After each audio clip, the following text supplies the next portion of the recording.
99 news అనుక్షణం ప్రజల కోసం. నమస్కారం. 99 న్యూస్ కు స్వాగతం. రెడ్డి కమ్మ కాపు కులస్తులు మాది సనాతన హైందవ ధర్మం అని, మీ బ్రతుకు బ్రాహ్మణుల కాళ్ళ కిందే. మన ధర్మ శాస్త్రం ప్రకారం మీరు శూద్రులే. సనాతన హైందవ ధర్మం ప్రకారం మీరు బ్రాహ్మణులకు అంటరాని వాళ్లే, బ్రాహ్మణులకు బానిసలే. మీరంటే బ్రాహ్మణులకు ఎప్పటికీ చిన్న చూపే అనడానికి నిదర్శనం ఈ సన్నివేశం. పూజారి గుడిలో ఫోన్ చూస్తూ రీల్స్ చూసుకుంటూ రెడ్డి కులానికి చెందిన భక్తులు వచ్చినప్పుడు నిర్లక్ష్యంతో ఉండడంతో వారేదో అడిగారు. దాంతో రెచ్చిపోయిన పూజారి, మీకంత దమ్ము ఉంటే మీరే గుడి కట్టించుకొని పూజించుకోండ్రా అంటూ అమ్మనాబూతులు తిడుతున్న దృశ్యం కడప జిల్లాలో జరిగిన ఘటనగా తెలుస్తోంది. ఏది ఏమైనా సనాతన ధర్మం ప్రకారం బ్రాహ్మణులను ఏమీ అనకూడదు. అలా అంటే పరాభవ నామ సంవత్సరం ప్రకారం మీకు ఈ సంవత్సరం అంతా పరాభవమే సుమి. ఆత్మగౌరవం అంటే ఏదో తెలిసిన దళితులు ఈ నీచమైన సనాతనాన్ని త్యాజించి ఆత్మగౌరవంగా బ్రతుకుతున్నారు. మీరు ఇంకా బ్రాహ్మణుల కాళ్ళ కింద బతుకుతూ వాళ్ళని అంటరాని వాళ్ళు బానిసలు అంటారా? నిజమైన బానిసలు ఎవరో తెలుసుకోండి.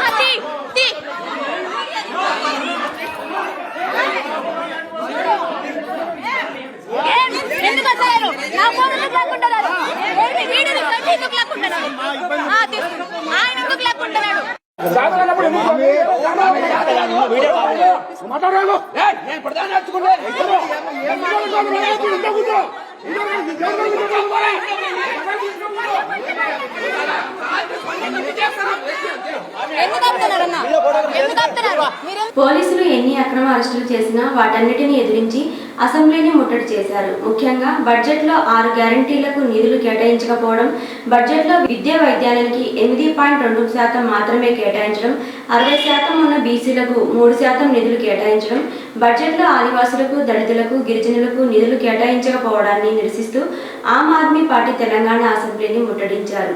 ఆమ్ ఆద్మీ పార్టీ ఖమ్మం జిల్లా ప్రధాన కార్యదర్శి, మధుర అసెంబ్లీ ఇన్ఛార్జి గంధం పుల్లయ్య తెలియజేశారు. రాష్ట్రంలో ఒక నియంత్రణత్వ పాలన అనేది కొనసాగుతుంది. ఏదైతే బడ్జెట్ సమావేశాల్లో విద్యా వైద్యానికి కేటాయించిన నిధులు ఏవైతే ఉన్నాయో అవి అరకొరక నిధులు కేటాయించారు. ఈరోజు చూసుకున్నట్లయితే ప్రభుత్వంలోని తెలంగాణ రాష్ట్రంలోని స్కూల్స్ కానీ హాస్పిటల్స్ కానీ చాలా ఒక నిర్వీర్యమైనటువంటి పరిస్థితి. అటువంటి స్కూల్స్ కానీ హాస్పిటల్స్ కానీ ప్రత్యేకమైనటువంటి బడ్జెట్ కేటాయించలేదు. అటువంటి కేటాయించినటువంటి ఏదైతే బడ్జెట్ ఉందో అది ఏమాత్రం కూడా తెలంగాణ రాష్ట్రానికి సరిపోదు. కనుక దాని మీద ఆమ్ ఆద్మీ పార్టీ రాష్ట్ర శాఖ ఆధ్వర్యంలో నిరసన తెలియజేస్తుంటే అక్రమ అరెస్టులు చేయడం అనేది ఇది నిజంగా దౌర్భాగ్య చర్య. కాబట్టి దీన్ని మేము నిజంగా ఖండిస్తున్నాము. జై భీమ్, జై ఆమ్ ఆద్మీ. ఖమ్మం జిల్లా మధుర ఇల్లందులపాడు కావేరీ పాత జిన్నింగ్ మిల్లో ముడిపత్తి విత్తనాల అనుమతి లేకుండా అక్రమ నిల్వలు. అధికారుల కళ్ళుగప్పి అక్రమంగా పత్తి విత్తనాలు నిల్వ చేశారా, లేక స్థానికంగా ఉన్న అధికారులకు విషయం తెలుసా అని అనుమానం.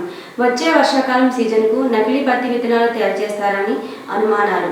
కావేరీ పాత జిన్నింగ్ మిల్ ఆవరణలో కొన్ని వ్యవసాయ ఉత్పత్తులు నిల్వ ఉన్నట్లు సమాచారం.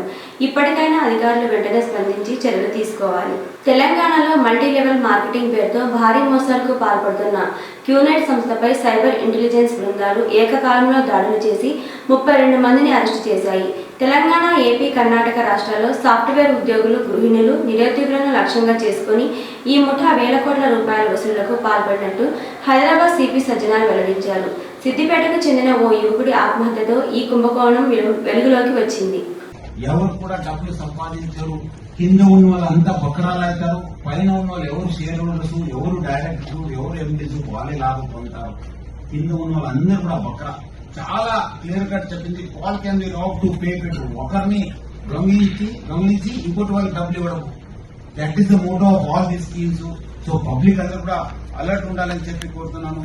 దీంట్లో మన ఆఫీసర్స్ చాలా ఒక నెల నుంచి చాలా కష్టపడినారు. చాలా మంది విట్నెస్ ఐడెంటిఫై చేశారు.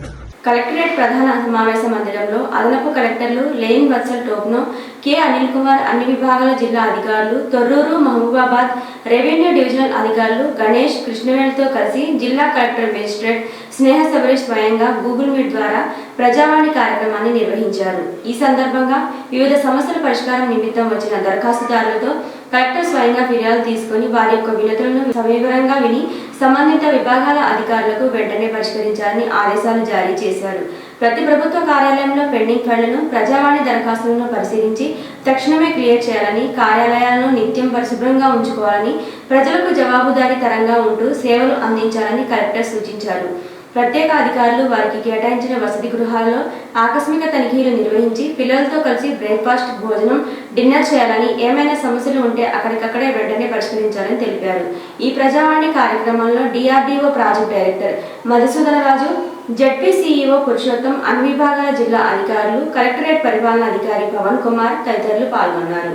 లోక్సభలో ప్రధాని నరేంద్ర మోదీ ప్రసంగం. భారతదేశ ఇంధన అవసరాలను పశ్చిమాసియా తీరుస్తోంది. భారతీయుల రక్షణము మొదటి ప్రాధాన్యం. పశ్చిమాసియాతో వ్యాపార సంబంధాలు ఉన్నాయి. డొమెస్టిక్ ఎల్పీజీపై ప్రభావం పడకుండా చర్యలు తీసుకుంటున్నాం. కంట్రోల్ రూమ్లు 24 గంటల పాటు సేవలు అందిస్తున్నాయని ప్రధాని మోదీ తెలిపారు. युद्ध शुरू होने के बाद से लेकर अब तक 3,75,000 से अधिक भारतीय सुरक्षित भारत लौट चुके हैं। ईरान से ही अभी तक लगभग 1,000 भारतीय सुरक्षित वापस लौटे हैं। इनमें 700 से अधिक मेडिकल की पढ़ाई करने वाले युवा हैं। खाड़ी देशों में भारतीय स्कूलों में हजारों विद्यार्थी पढ़ते हैं। सीबीएसई ने ऐसे सभी भारतीय स्कूलों में होने वाली कक्षा 10वीं और 12वीं की निर्धारित परीक्षाओं को रद्द कर दिया है। వైజాగ్ నడిపొడ్డున ఈ ఇనార్బిట్ మాల్ ప్రారంభం అవుతుంది. అంటే దానికి ముఖ్య కారణం మాజీ ముఖ్యమంత్రి గౌరవనీయులు శ్రీ వైఎస్ జగన్మోహన్ రెడ్డి. కేకే రాజు విశాఖ జిల్లా వైఎస్ఆర్ కాంగ్రెస్ పార్టీ అధ్యక్షులు, ఉత్తర నియోజకవర్గం సమన్వయకర్త తెలియజేశారు. ఈ రోజు ఇక్కడ చూస్తున్న ఇనార్బిట్ మాల్ రావడానికి ప్రధాన కారణం గత వైఎస్ఆర్ కాంగ్రెస్ పార్టీ ప్రభుత్వ ఆధ్వర్యంలో జగన్మోహన్ రెడ్డి గారు కృషి, పట్టుదల, ముఖ్యంగా గ్లోబల్ ఇన్వెస్ట్మెంట్ సమ్మిట్లో ఆయన ఒక పెట్టుబడులకు సంబంధించి పారదర్శకమైన ఒక మార్గాన్ని సూచించడం ద్వారా ఈరోజు పెద్ద ఎత్తున ఇనార్బిట్ మాల్కి సంబంధించి ఆ రోజు పెట్టుబడులను తీసుకురావడం జరిగింది. ఈరోజు ఇక్కడ ఇనాగ్రేట్ అవుతున్న ఇనార్బిట్ మాల్ ఒక పెట్టుబడి మాత్రమే కాదు, దీనివల్ల విశాఖపట్నానికే ఒక గర్వకారణం. ఈ రాష్ట్రాన్నే పెట్టుబడులకు సంబంధించి, టూరిజానికి సంబంధించి, స్మాల్ స్కేల్ చిన్న తరహా వ్యాపారాలకు సంబంధించి, అదేవిధంగా ఫుడ్ కోర్ట్ సంబంధించి, ఎంటర్టైన్మెంట్ సంబంధించి, టూరిజానికి సంబంధించి ఈ ఉత్తరాంధ్ర ప్రాంతానికి, విశాఖపట్నానికి కూడా ఒక గేమ్ చేంజర్గా ఈరోజు ఇనార్బిట్ మాల్ నిలబడుతోంది. దీని అంతటికీ కూడా ప్రధాన కారణం జగన్మోహన్ రెడ్డి గారు. ఇనార్బిట్ మాల్ ఇనాగ్రేషన్ సందర్భంగా మనందరం కూడా జగన్మోహన్ రెడ్డి గారికి ధన్యవాదాలు తెలపాల్సిన అవసరం ఉంది. ప్రకాశం జిల్లా నాగులపలపాడు మండలం కన్నపర్తి గ్రామంలోని కనపర్తి ఎత్తిపోతల పథకం ద్వారా పండిన వరి పంటను క్షేత్రస్థాయిలో తిరిగి పరిశీలించి తగిన గిట్టుబాటు ధర కల్పించాలని కోరుతూ స్థానిక రైతులతో కలిసి జిల్లా కలెక్టర్కి వినతిపత్రం సమర్పించిన అనంతరం మీడియా సమావేశం నిర్వహించిన మాజీ మంత్రి వర్యులు సంతనూతలపాడు నియోజకవర్గం సమన్వయకర్త డాక్టర్ మేరుగు నాగార్జున. ఈ కార్యక్రమంలో మండల పార్టీ అధ్యక్షుడు పోలవరపు శ్రీమన్నారాయణ, జిల్లా రైతు విభాగం అధ్యక్షుడు మారెళ్ల బంగారుబాబు, మాజీ ఏఎంసీ చైర్మన్ ఇనుగంటి పిచ్చిరెడ్డి మరియు స్థానిక రైతులు పాల్గొన్నారు. ఖమ్మం జిల్లా సత్తుపల్లిలో ప్రసన్నాంజనేయ స్వామి పునఃప్రతిష్ఠ మహోత్సవంలో భాగంగా ఘనంగా జరిగిన బొడ్రాయి ప్రతిష్ఠ. సత్తుపల్లి పట్టణంలో గల ప్రసన్నాంజనేయ స్వామి పునఃప్రతిష్ఠ మహోత్సవ కార్యక్రమంలో భాగంగా సత్తుపల్లిలో జరిగిన బొడ్రాయి ప్రతిష్ఠ కార్యక్రమం అత్యంత వైభవంగా జరిగింది. ఈ కార్యక్రమంలో సత్తుపల్లి పట్టణ ప్రముఖులు, ప్రసన్నాంజనేయ స్వామి ఆలయ కమిటీ సభ్యులు, కురాం ప్రముఖులు అధిక సంఖ్యలో పాల్గొన్నారు. రిటైర్డ్ ఉద్యోగుల పట్ల ఈ ప్రభుత్వం చూపిస్తున్న మోసపూరిత వైఖరికి నిరసనగా సభ నుండి వాకౌట్ చేసిన బీఆర్ఎస్ సభ్యులు. రిటైర్డ్ ఉద్యోగులకు పెన్షన్ బెనిఫిట్స్ ఇవ్వడంలో ఆలస్యం వహించడం, పీఆర్సీ డిఏ విషయంలో, సిపిఎస్ విషయంలో ఉద్యోగుల పట్ల ఈ ప్రభుత్వం చూపిస్తున్న మోసపూరిత వైఖరికి సభ నుండి వాకౌట్ చేసిన బీఆర్ఎస్ సభ్యులు. మా ప్రభుత్వ హయాంలో 88,000 మంది ఉద్యోగులు రిటైర్ అయ్యారు. ఇయర్లీ కూడా లెక్క చెప్పమంటే చెప్తా. బీఆర్ఎస్ 9 ఏళ్ల కాలంలో 88,000 మంది ఉద్యోగులు రిటైర్ అయితే వారందరికీ పెన్షన్ బెనిఫిట్లు మేము ఇచ్చాము. మీరు ఎప్పట్లోకి ఇస్తారో చెప్పండి.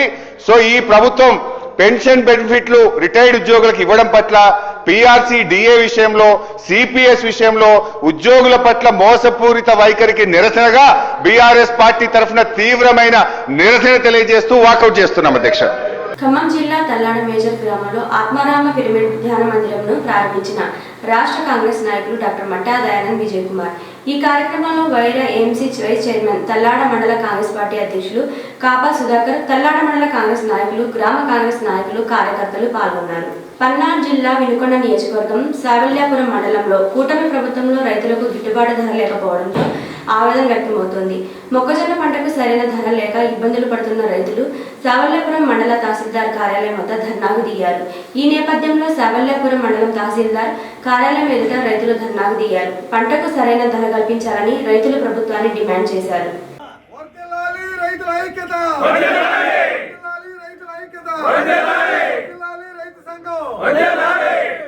గిట్టుబాటు ధరకి మొక్కజొన్నలు వెంటనే కొనుగోలు చేయాలి.